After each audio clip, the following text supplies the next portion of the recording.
Hello everyone, welcome to another episode of Century Countess. In today's video, we're going to take this very plain, very simple white shirt from Chaps. Here's the really cool logo. It looks kind of like the Century Countess logo that we made for our fancy dress a while back. And here it is again. Looks very similar.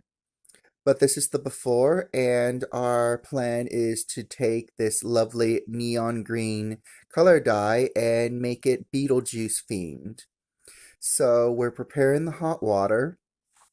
We gotta boil it. I've added a vinegar and salt because they say those two will help get rid of the loose dye as well as keep the dye in. Here we are pouring it in after the water reaches its boiling point. Then we turn it down to simmer so it doesn't burn. And I'm just scooping some of the water in as best as I can without burning my fingers to try to get all my money's worth out of the bottle. Next, we add the shirt in. And I will say beforehand, there were some complications. This had to be re-dyed a second time, and more on that later. But I wanted to do this not just for an experiment, but also because sometimes when there's a color shirt you want and it may not be in your size, or it may not exist, or you may not be able to find it or afford it, I decided, well, I'm going to try to see if I can make my own. So that's what I'm doing here. I'm making my own shirt in the color that I want. And I want a Beetlejuice green shirt. Our next step is to wash the item, which is what we're doing here. We wash with cold water to get the excess dye, and this took a while. This takes a long while, and I suggest wearing gloves. I keep forgetting to buy gloves for stuff like this, and I always stain my hands, and let me just tell you, it is hard. So this is after washing, and this is when I noticed the strange stains. I don't know where these stains came from. It was like a yellow, orangey stain. I don't know if maybe this shirt was starched or it wasn't fully washed as the ad said. I'm guessing I should have washed it beforehand. But I tried re-dyeing it in the same dye, hoping that maybe a second dye job would work.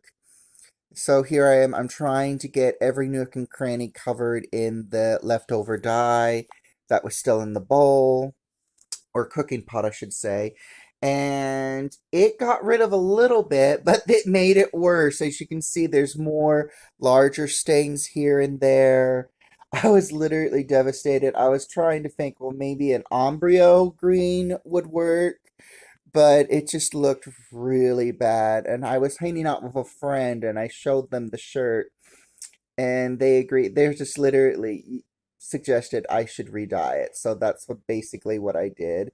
I even put it on the mannequin just to see how it looked if it was put on somebody, and the logo still pops, and it did not look good. As you can see, it looked terrible. It looked like the worst job ever, the worst dye job.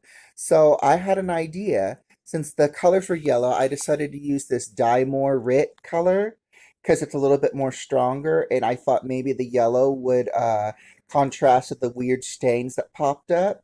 And it did. Here it is. I mean, the stains are gone. The mysterious yellow rusty stains are gone. And the color looks more vibrant. I really like it. It does look Beetlejuice green. I am very happy. There are a few streaks here and there, but they're not too noticeable.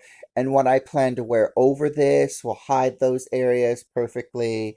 I'm pretty happy. Here it is on the dress form in its full glory. I'm quite happy with it now. I thought I was going to trash this. I thought this was going to be a fail, but it wasn't. I hope this video helped you. I hope you enjoy this video. Please like, subscribe, and hit that bell. And remember to stay spooky and cool and have a great one.